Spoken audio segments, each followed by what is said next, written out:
भारत माता की। भारत माता की। नमस्कार। बोंसुआ,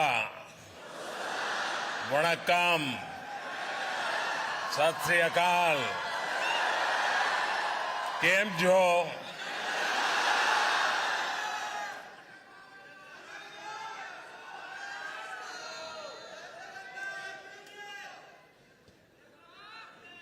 आज का ये नजारा, ये दृश्य अपने आप में अद्भुत है।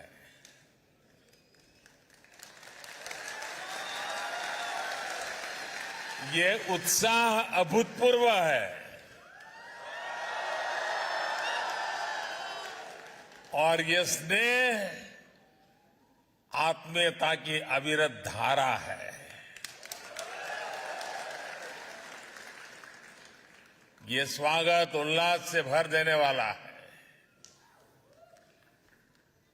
देश से दूर जब मैं भारत माता की जय का आह्वान सुनता हूं, कहीं से आवाज आती है नमस्कार,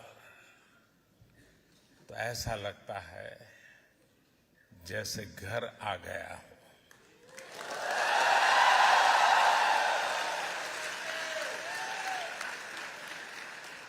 और हम भारतीय जहां भी जाते हैं एक मिनी इंडिया जरूर बना लेते हैं।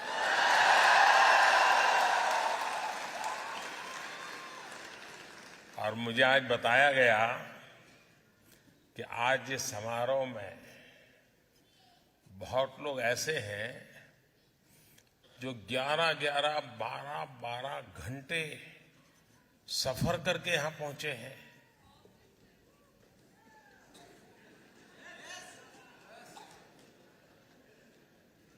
इससे बड़ा प्यार क्या हो सकता है जी?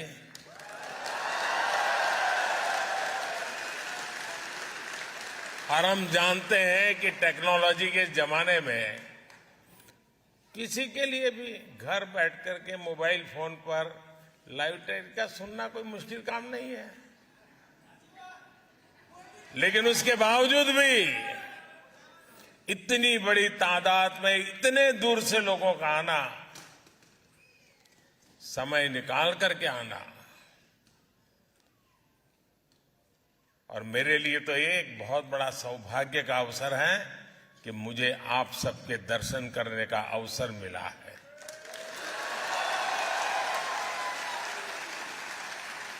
मैं आप सभी का यहां आने के लिए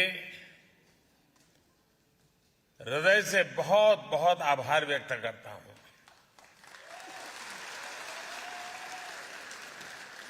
साथियों, मैं इससे पहले भी कई बार फ्रांस आ चुका हूं,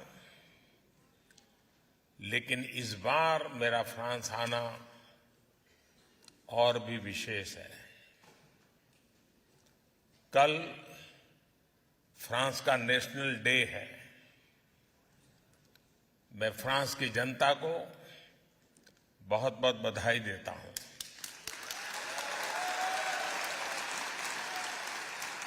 और इस महत्वपूर्ण अवसर पर मुझे आमंत्रित करने के लिए मैं फ्रांस के लोगों का हृदय से धन्यवाद करता हूं।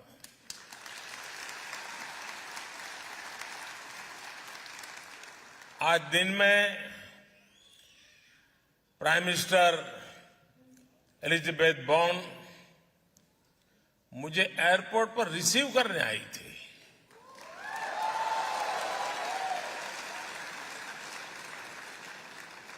और कल मैं अपने मित्र प्रेसिडेंट मैक्रों के साथ नेशनल डे परेड का हिस्सा बनूंगा।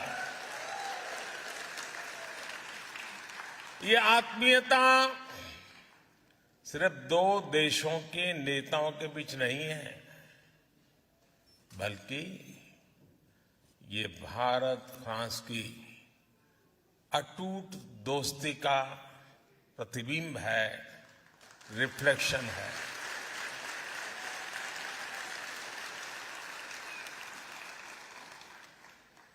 फ्रांस का नेशनल एंथम कहता है, मार्शो मार्शो, यानी लेटस मार्च, लेटस मार्च।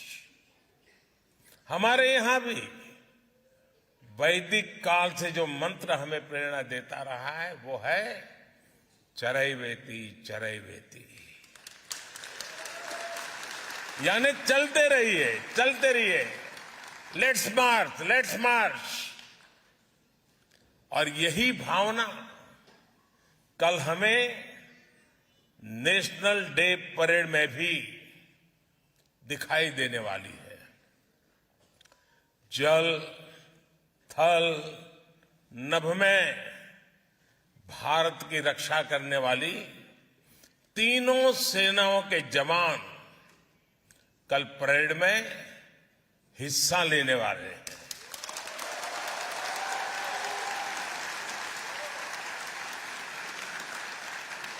और ये जो संघ है ना,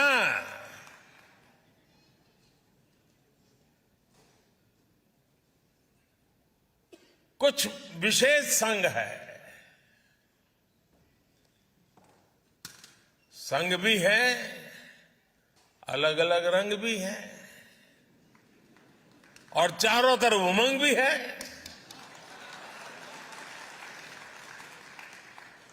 ये वाकई अद्भुत है। भारत फ्रांस की स्ट्रेटेजिक पार्टनरशिप के 25 साल के उत्सव का इससे बेहतर तरीका और क्या हो सकता है। साथियों, आज दुनिया नए वर्ल्ड ऑर्डर की तरफ बढ़ रही है। भारत का सामर्थ्य और भारत की भूमिका बहुत तेजी से बदल रही है। भारत इस समय G20 का प्रेसिडेंट है।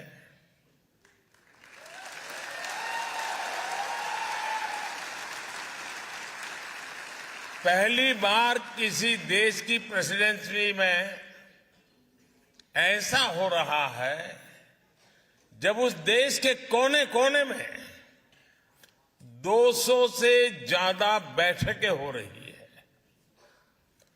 पूरा G20 समूह भारत के सामर्थ्य को देख रहा है, उससे मंत्रमुग्ध है। क्लाइमेट चेंज हो, ग्लोबल सप्लाई चेन हो, आतंकवाद हो, कट्टरवाद हो, हर चुनौती से निपटने में भारत का अनुभव, भारत का प्रयास दुनिया के लिए मददगार साबित हो रहा है।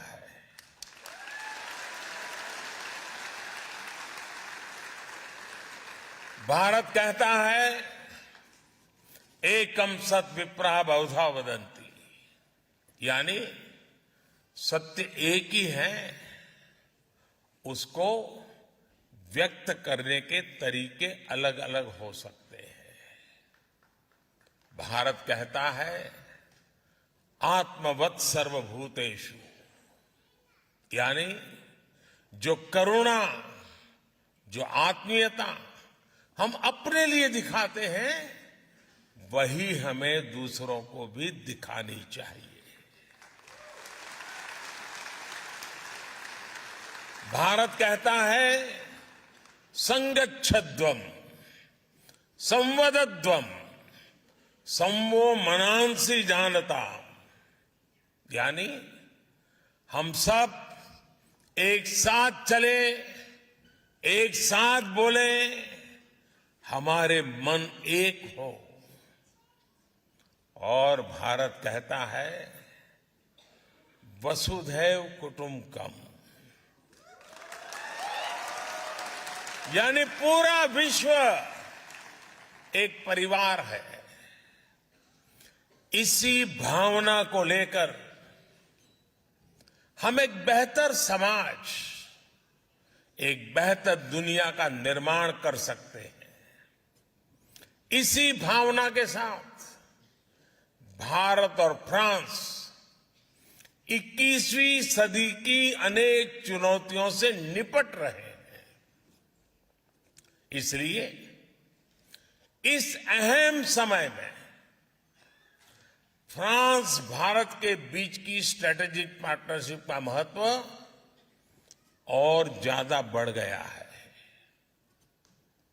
और आप जानते हैं कि भारत फ्रांस की इस पार्टनरशिप को कौन लगातार मजबूत कर रहा है? कौन इसे मजबूत कर रहा है? कौन कर रहा है? कौन कर रहा है?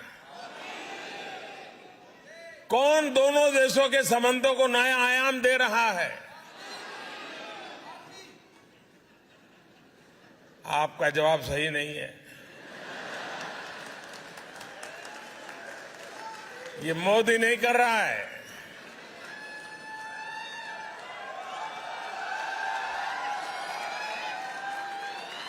ये सब आप लोग कर रहे हैं।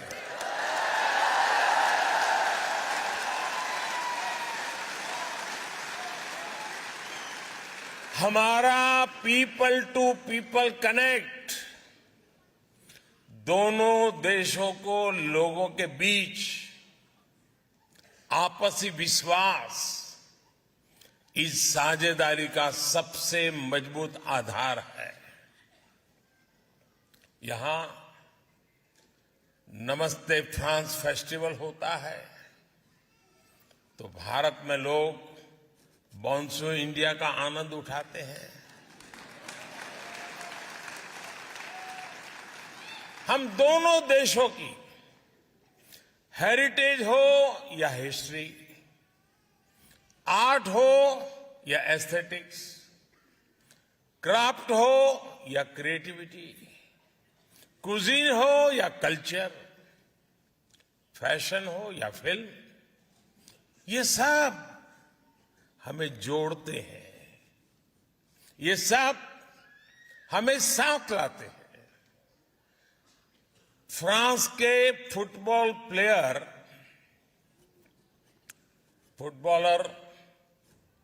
उनकी पॉपुलैरिटी तो आप इंडिया आकर के देखिए। किलियन मापे के जितने फ्रेंड्स फ्रांस में नहीं होंगे, उससे ज्यादा वो भारत के युवाओं में सुपरहिट है।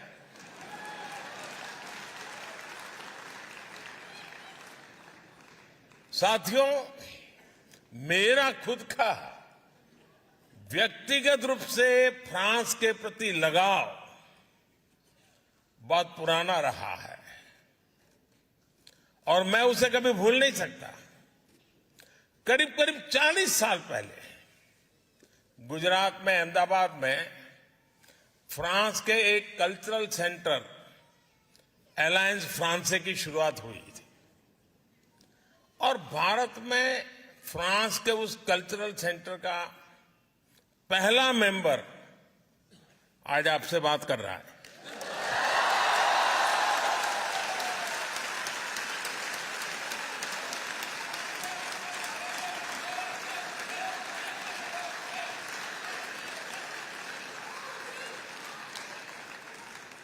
और मजा इस बात की है कि कुछ साल पहले फ्रांस सरकार ने पुराने रिकॉर्ड में से मेरा वहां का आई कार्ड वो निकालकर उसका जेरोक्स मुझे दिया था और वो उपहार मेरे लिए आज भी अनमोल है। साथियों, भारत और फ्रांस के ऐतिहासिक रिश्तों पर कहने के लिए मेरे पास इतना कुछ है, बहुत लंबा समय निकल जाएगा। फिर आपका क्या होगा?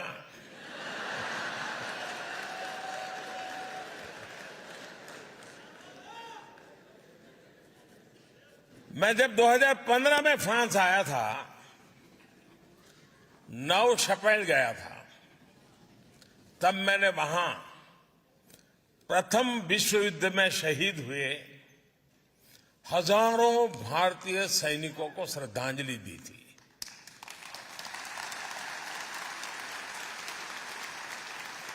सौ साल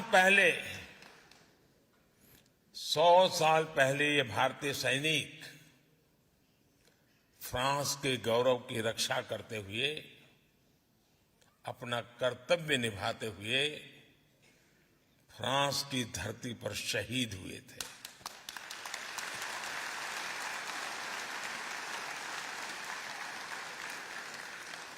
तब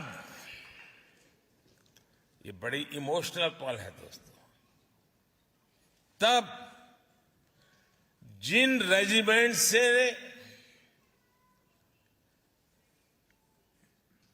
उन जवानों ने, उस रेजिमेंट के जवानों ने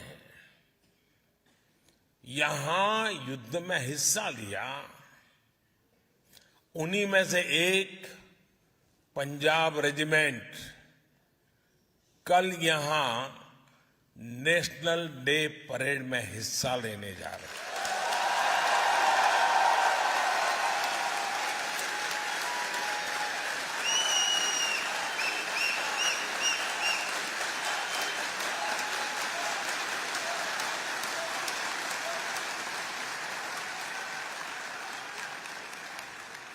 सौ साल का ये इमोशनल कनेक्ट सर्वोच्च बलिदान देने की परंपरा किसी की भलाई के लिए, ये कितनी बड़ी प्रेरणा है दोस्तों। कौन हिंदुस्तानी होगा जिसको इस बात का गर्व न हो।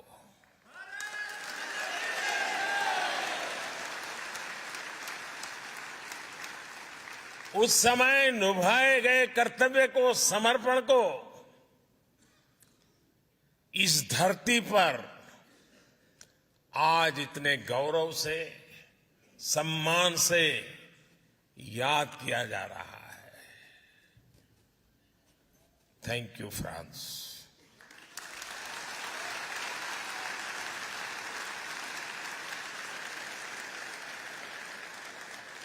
मुझे विश्वास है आज आप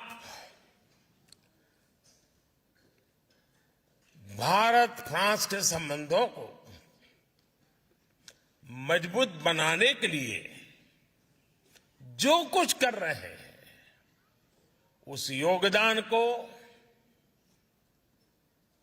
मैं आपको बता रहा हूं, आपके लिए कह रहा हूं। आज आप जो कर रहे हैं, उस कर्तव्य भाव को इतिहास में स्वर्ण अक्षरों में लिखा जाएगा।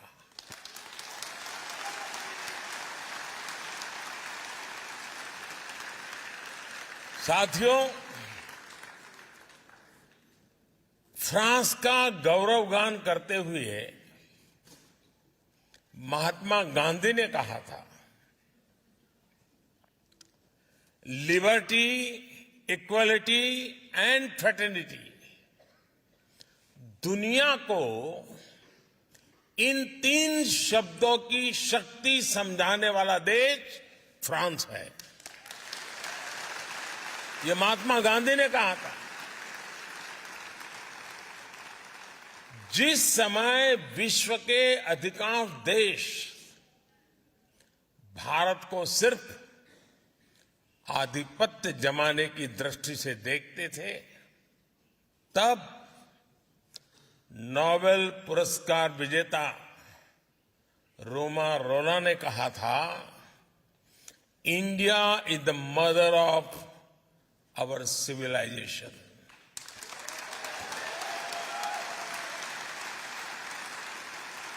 भारत का हजारों वर्ष पुराना इतिहास, भारत का अनुभव विश्व कल्याण के लिए भारत के प्रयासों का दायरा बहुत बड़ा है। भारत मदर ऑफ डेमोक्रेसी है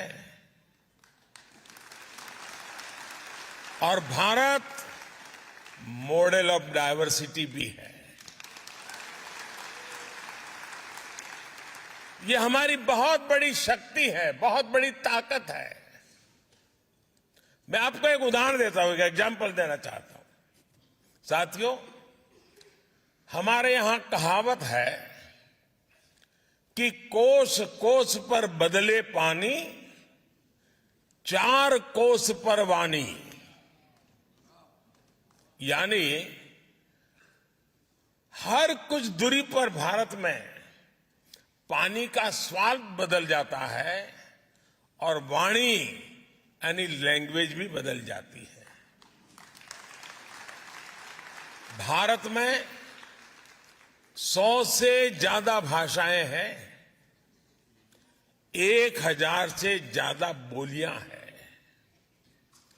इन 100 से ज्यादा भाषाओं में हर रोज 32,000 अलग अलग न्यूज़पेपर छपा करते हैं।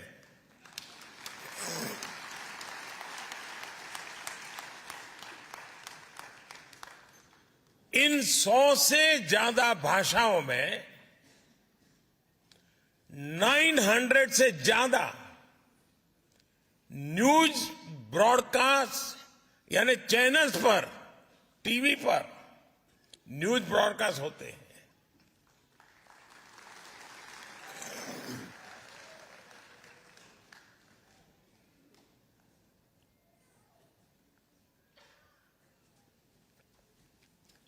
इन 100 से ज्यादा भाषाओं में करीब करीब 400 रेडियो चैनल्स ब्रॉडकास्ट होते हैं। भारत में आज भी लिखने के लिए अनेक लिपियां हैं, स्क्रिप्ट्स हैं। हमारे लिए ये गर्व की बात है कि भारत अपनी इस महान परंपरा को आज भी जीवंत बनाए हुए है। भारत के स्कूलों में, भारत के अलग अलग कोनों में करीब करीब 100 भाषाएं पढ़ाई जाती हैं और बहुत से लोगों को ये पता नहीं होता कि दुनिया की सबसे पुरानी भाषा तमिल भाषा है।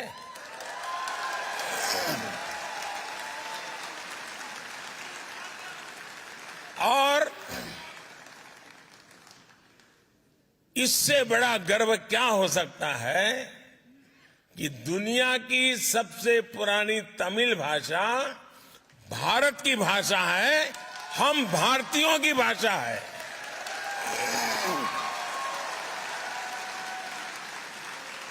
और साथियों, भारतीय भाषाओं की इस डायवर्सिटी का आनंद अब दुनिया भी ले रही है। कुछ दिन पहले आपने देखा होगा, टेनिस लीजेंड रॉजर फेडरर को विंबलडन ने थलाइवा कहा था।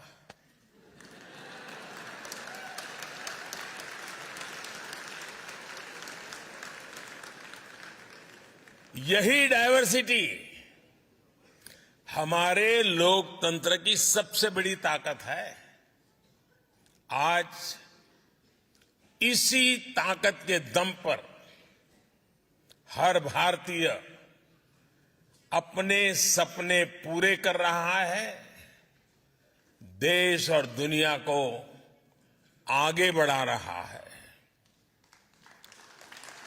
आज कौन ये सुनकर गर्व से नहीं भर जाएगा कि भारत 10 साल में दुनिया की 10वीं से 5वीं बड़ी इकोनॉमी बन गया।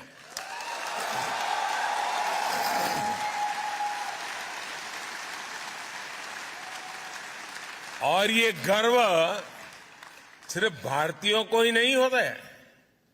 आज पूरी दुनिया ये विश्वास करने लगी है कि भारत को $5 ट्रिलियन इकोनॉमी बनने में देर नहीं लगेगी।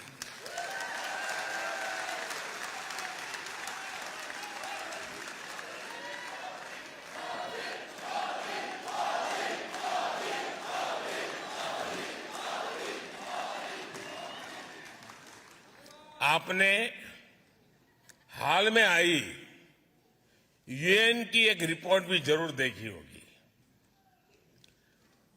उस रिपोर्ट में यूएन कहता है सिर्फ 10-15 साल के भीतर ही भारत ने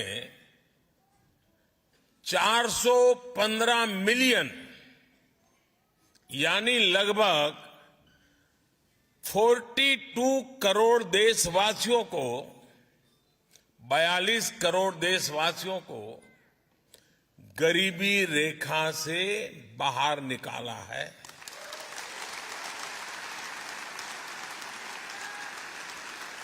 आप कल्पना कर सकते हैं 415 मिलियन 415 मिलियन यानी ये पूरे यूरोप की पॉपुलेशन से भी ज्यादा है।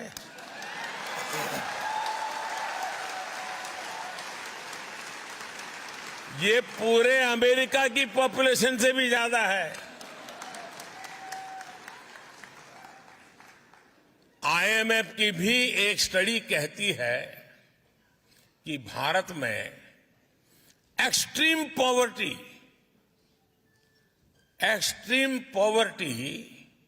अब खत्म होने के कगार पर है।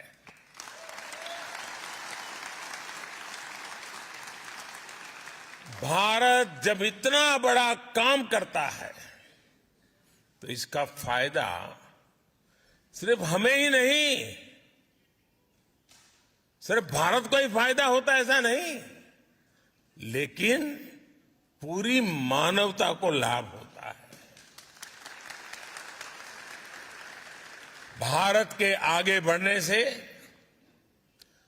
दुनिया के डेवलपमेंट पैरामीटर्स बदलते हैं, उनमें सुधार में एक उछाल आ जाता है और दुनिया के दूसरे गरीब देशों को भी विश्वास आता है कि हां, हालात बदल सकते हैं, गरीबी दूर हो सकती है। साथियों, फ्रांस की ये धरती इस बात की गवाह है कि किसी भी देश में परिवर्तन के पीछे परिश्रम होता है, उस देश के नागरिकों का पसीना होता है। भारत की धरती भी आज एक बड़े परिवर्तन का गवाह बन रही है। इस परिवर्तन की कमान भारत के नागरिकों के पास है, भारत की बहनों बेटियों के पास है, भारत के युवाओं के पास है।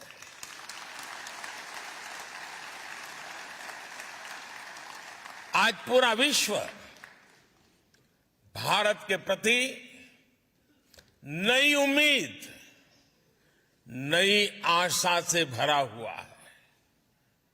ये आशा, ये उम्मीद ठोस नतीजों में बदल रही है और इसकी एक महत्वपूर्ण ताकत है भारत का ह्यूमन रिसोर्स।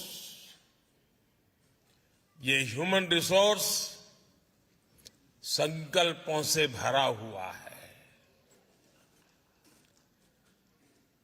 साहस करने की वृत्ति वाला है।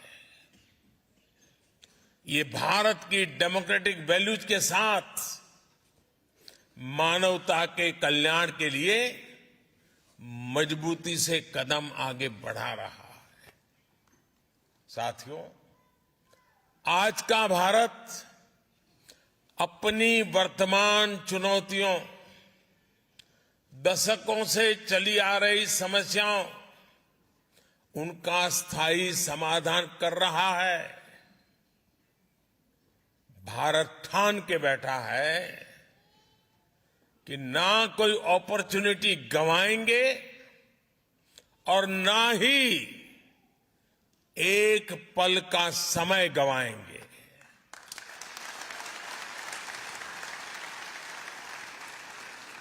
हम पूरी ताकत से देश के भविष्य को उज्जवल बनाने, आने वाली पीढ़ियों के भविष्य को उज्जवल बनाने में जुटे हैं। और मेरे साथियों, मैं आपको कहना चाहता हूं, मेरी तरफ से कहना चाहता हूं, मैं भी संकल्प लेकर के निकला हूं।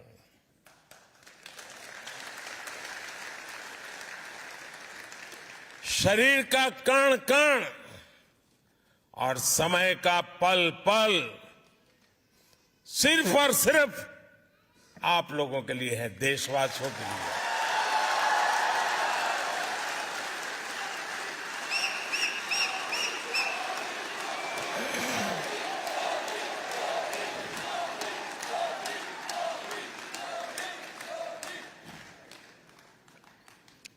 साथियों, आज टेक्नोलॉजी के प्रभाव को हम पल पल महसूस करते हैं। दुनिया टेक्नोलॉजी ड्रिवन है। आज भारत के 25,000 से अधिक स्कूलों में 80 लाख से ज्यादा बच्चे अटल टिंकरिंग लैब्स में इनोवेशन की एबीसीडी सीख रहे हैं।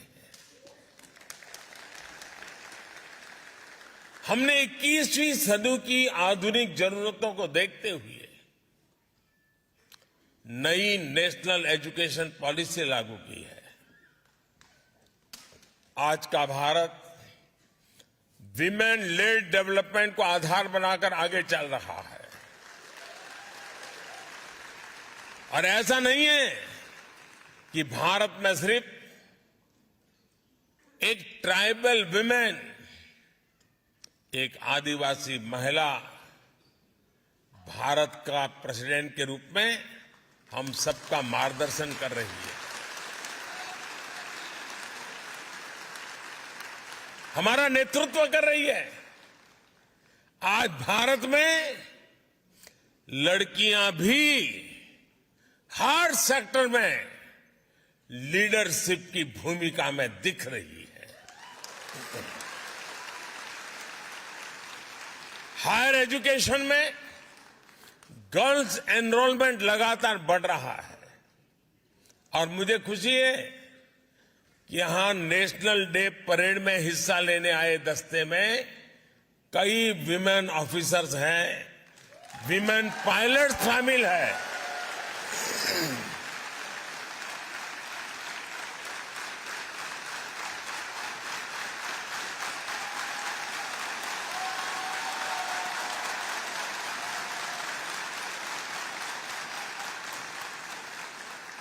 साथियों, 21वीं सदी की दुनिया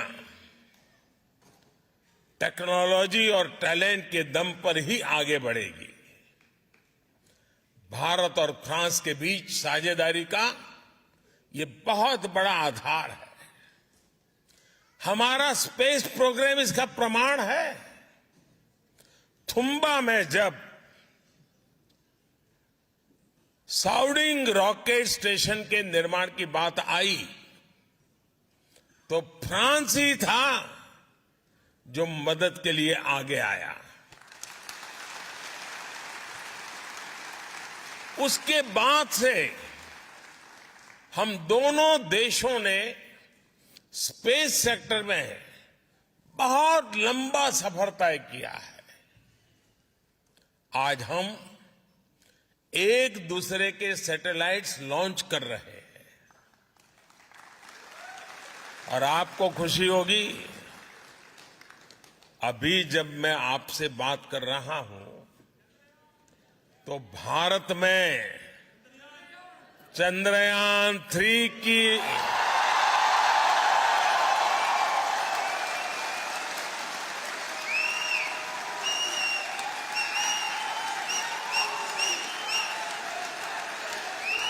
चंद्रयान-3 की लॉन्चिंग के लिए रिवर्स काउंटिंग की गूंज सुनाई दे रही है। कुछ ही घंटों बाद भारत के श्रीहरिकोटा से ये ऐतिहासिक लॉन्च होने जा रहा है। साथियों, स्पेस की तरह ही ऐसे अनेक सेक्टर्स हैं जिसमें भारत और फ्रांस की पार्टनरशिप दुनिया को नई दिशा देने में मदद कर सकती है। इंटरनेशनल सोलर अलायंस दुनिया को बहुत कुछ देने का सामर्थ्य रखता है। अब ऐसी पार्टनरशिप हम clean energy, critical and strategic technologies, clean transportation, electronics and communications, circular economy, health and nutrition, ऐसे कई सेक्टर में, हर सेक्टर में सशक्त करने का काम साथ मिलकर कर रहे हैं। बहुत कम लोगों को पता होगा, भारत और फ्रांस मिलकर बहुत लंबे समय से आर्कियोलॉजिकल मिशन पर भी काम कर रहे हैं और इसका विस्तार चंडीगढ़ से लेकर लद्दाख तक फैला हुआ है। साथियों, भारत फ्रांस पार्टनरशिप को मजबूत करने वाला एक और सेक्टर है डिजिटल इंफ्रास्ट्रक्चर। ये इंडस्ट्री 4.0 उसका भी बहुत बड़ा आधार है। आज दुनिया का, और आपको जरूर गर्व होगा ये सुन करके, आज दुनिया का 46% real time digital transaction Bharat में होता है।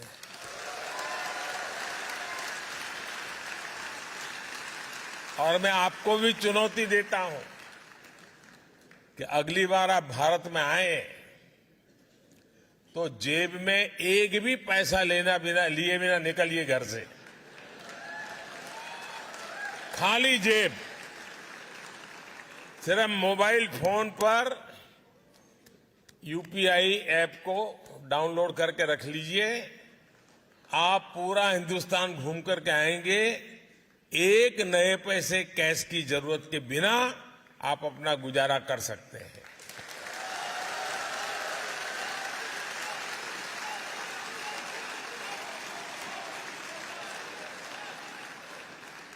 आज भारत में banking service 24/7 any time anywhere लोगों की फिंगर टिप पर है।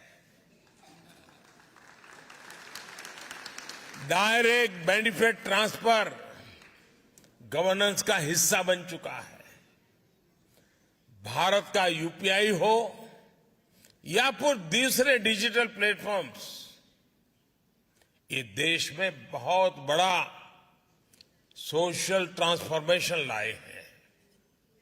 और मुझे खुशी है कि भारत फ्रांस इस दिशा में भी मिलकर काम कर रहे थे। फ्रांस में भारत के यूपीआई के उपयोग को लेकर भी समझौता हो गया है।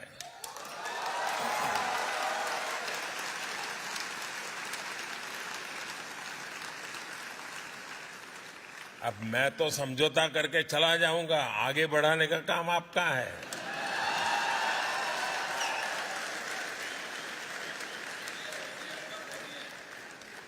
साथियों, आने वाले दिनों में इसकी शुरुआत आईफेल टावर से की जाएगी। यानी अब भारतीय टूरिस्ट मोबाइल ऐप के जरिए आईफेल टावर में रुपये में भुगतान कर पाएगा।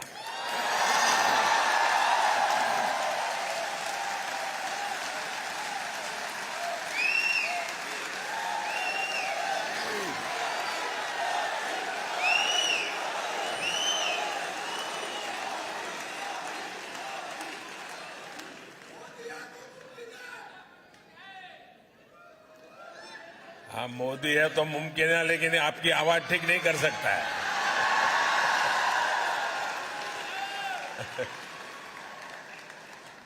साथियों,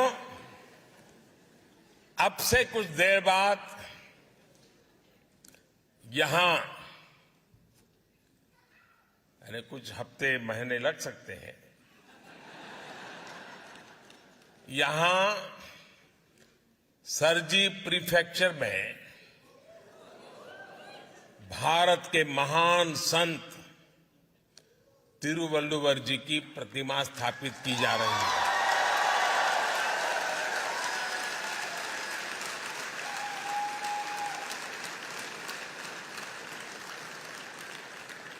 और संत तिरुवल्लुवर जी ने कहा था, इंद्रू पौड़ुदिन पेरित उवक्कम तन मगैने चांद्रोन एनकेट ताय।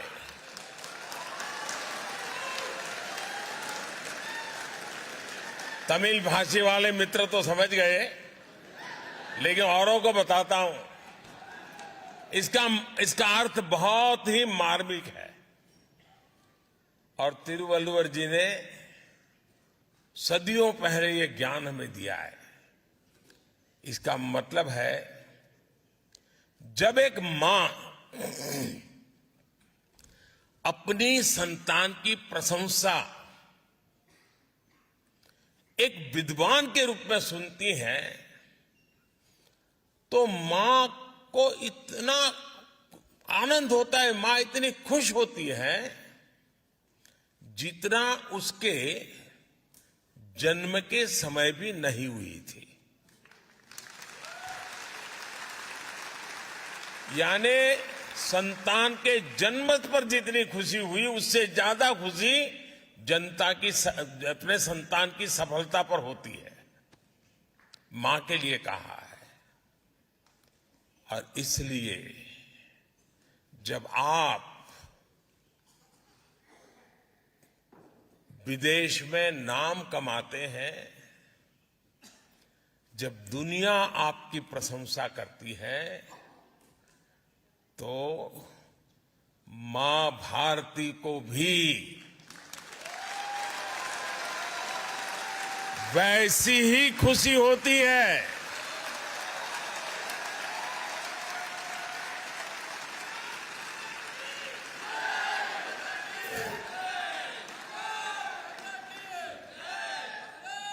विदेशी धरती पर मां भारती को अपने हृदय में रखने वाली मां भारती के हर संतान को मैं भारत का ब्रांड एम्बेसडर मानता हूं। आप भारत के राष्ट्रदूत हैं। मैं जानता हूं कि भारतीय कहीं भी रहे, लेकिन अपना दिल भारत के लिए भी धड़कता है।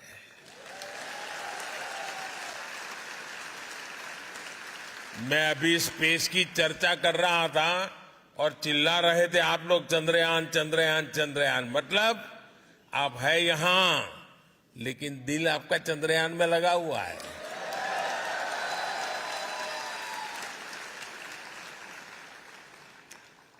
इसलिए ही फ्रांस सहित पूरी दुनिया में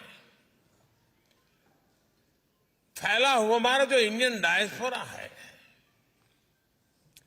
उस इंडियन डायस्पोरा ने रेमिटेंस का नया रिकॉर्ड बना दिया है।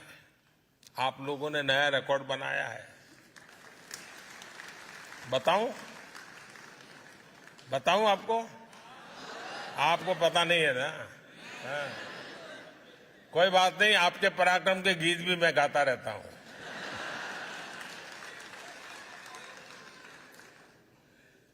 भारत दुनिया का पहला देश है जहां विदेश में रहने वाले भारतीय डायस्पोरा के माध्यम से एनुअल रेमिटेंस $100 बिलियन को पार कर चुकी है।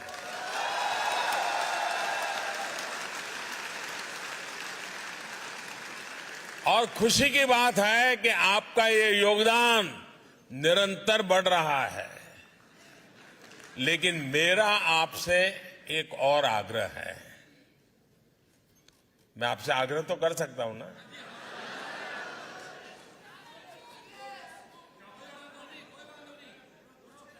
यार, कहने में क्या जाता है? मोदी थोड़ा पूछने के लिए आने वाला है। मेरा आपसे आग्रह है, आपको अब भारत में निवेश के लिए भी पूरे उत्साह से आगे आना होगा। भारत अब अगले 25 वर्षों में विकसित होने के लक्ष्य पर काम कर रहा है। इसमें आपकी भूमिका भी बड़ी है। आप जिस भी सेक्टर में काम कर रहे हैं, उससे जुड़ी संभावनाओं को जरूर भारत में एक्सप्लोर करें। आज हर इंटरनेशनल एजेंसी कह रही है कि भारत आगे बढ़ रहा है, भारत ब्राइट स्पॉट है। भारत में इन्वेस्टमेंट की अभूतपूर्व अपॉर्चुनिटी बन रही है। आप भारत में इन्वेस्ट करिए। और आप जो जब कह रहा हूं ना, तो बाद में शिकायत मत करना कि मोदी ने तो बताया ही नहीं था। अभी अवसर है, और मैंने तो लाल किले से कहा था, यही समय है, सही समय है।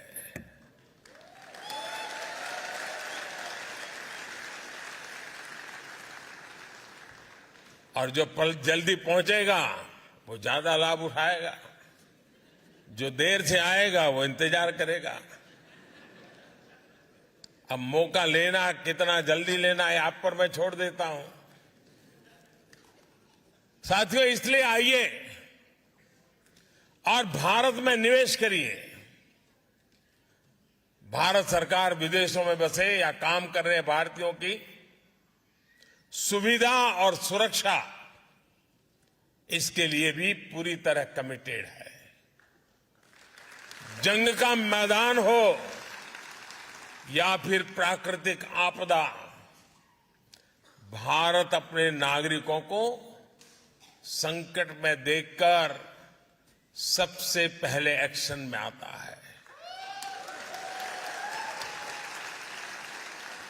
यूक्रेन हो या सूडान, यमन हो या अफगानिस्तान, इराक हो या नेपाल, हमने भारतीयों की सुरक्षा के लिए पूरी ताकत लगाई है। विदेश में रह रहा हर भारतीय हमारे लिए उतनी ही प्राथमिकता है जितना हिंदुस्तान में रहने वाला मेरा देशवासी है।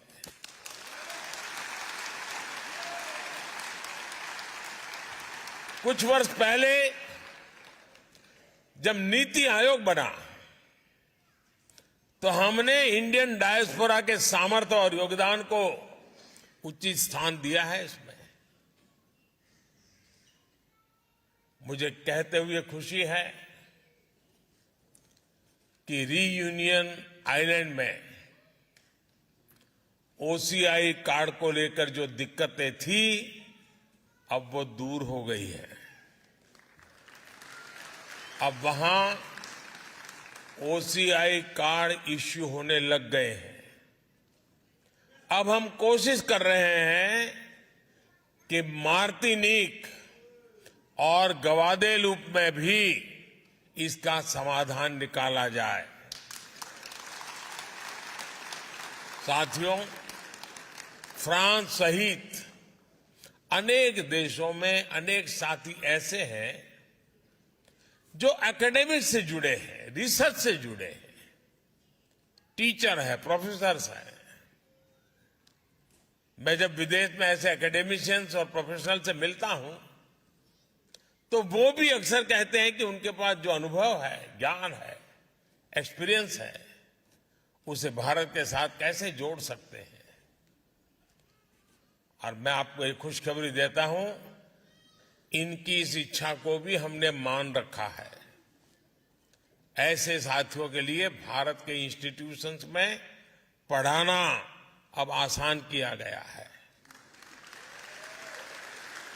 पिछली बार जब मैं फ्रांस आया था तब तय हुआ था कि फ्रांस में पढ़ने वाले भारतीय स्टूडेंट्स को 2 साल का पोस्ट स्टडी वर्क वीजा दिया जाएगा।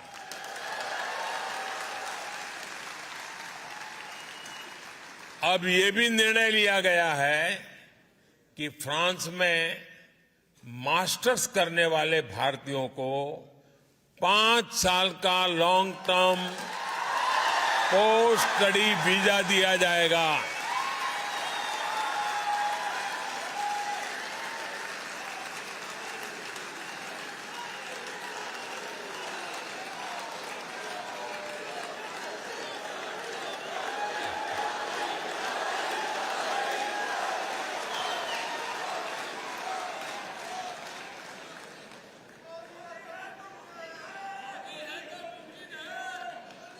भारत सरकार ने फ्रांस सरकार की मदद से मार्से में नया कॉन्सुलेट खोलने का भी फैसला किया है। इससे भी आप सभी की सुविधा और बढ़ेगी। साथियों, मेरा फ्रांस के अपने दोस्तों से, यहां के नागरिकों से एक और आग्रह भी है। भारत इतना विशाल है, इतनी विविधताओं से भरा है कि हम भारतवासियों के लिए भी इसे पूरी तरह से देखने समझने के लिए एक जन्म कम पड़ जाता है। ऐसे विशाल भारत को देखने के लिए आज दुनिया उत्सुक है। आपको अपने इंटरेस्ट का कुछ न कुछ भारत में अवश्य मिलेगा। भारत में टूरिज्म का विस्तार साइट सीइंग से कहीं ज्यादा है। आप भारत की डायवर्सिटी देखेंगे तो भारत के दीवाने हो जाएंगे। हिमालय की ऊंची ऊंची पहाड़ियों से लेकर घने जंगलों तक, तपते रेगिस्तान से लेकर खूबसूरत समुद्र तटों तक, एडवेंचर स्पोर्ट से लेकर ध्यान और योग उसके केंद्रों तक, भारत के पास हर किसी के लिए कुछ न कुछ देने के लिए है। भारत की इस डायवर्सिटी को फील करने के लिए, उसे समझने के लिए हमारे फ्रेंच दोस्तों को भारत लाना ये आप सबकी जिम्मेवारी है।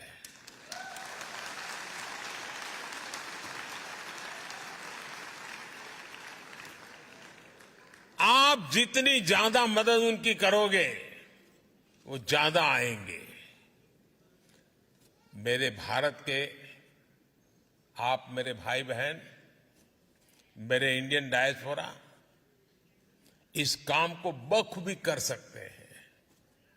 जिस तरह मोबाइल में या कंप्यूटर में एक्सेस कोड या पासवर्ड डालने के बाद एक नई दुनिया खुल जाती है, वैसे ही इंडियन डायस्पोरा भारत का एक्सेस कोड है, पासवर्ड है।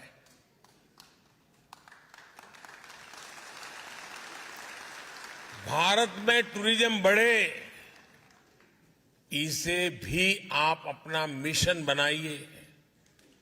भारत आने का मतलब है हजारों साल की विरासत का अनुभव करना, इतिहास का अनुभव करना। आप भारत आएंगे तो भारत की विरासत के साथ साथ ही विकास की भी गति देखेंगे। साथियों, हम संकल्प करें, हमारी पूरी क्षमता से, हमारे अनुभव से, हमारे संपर्कों से, संबंधों से फ्रांस के नागरिकों को बहुत बड़ी मात्रा में भारत के साथ जोड़े। आप जब आए तो उनको भारत लेके आए, आप उनको भारत जाने के लिए प्रेरित करें। हमारा पीपल टू पीपल कांटेक्ट बढ़ेगा तब सिर्फ टूरिज्म नहीं बनता है, वो तो होता ही जाता है, लेकिन उससे जो अपनेपन का सामर्थ्य पैदा होता है ना, वो पीढ़ी दर पीढ़ी की एक अनमोल विरासत बन जाती है। और मुझे विश्वास है दोस्तों कि आप कभी इसमें पीछे नहीं रहेंगे। आप इतनी बड़ी तादाद में आए, आप सबके दर्शन करने का मुझे अवसर मिला।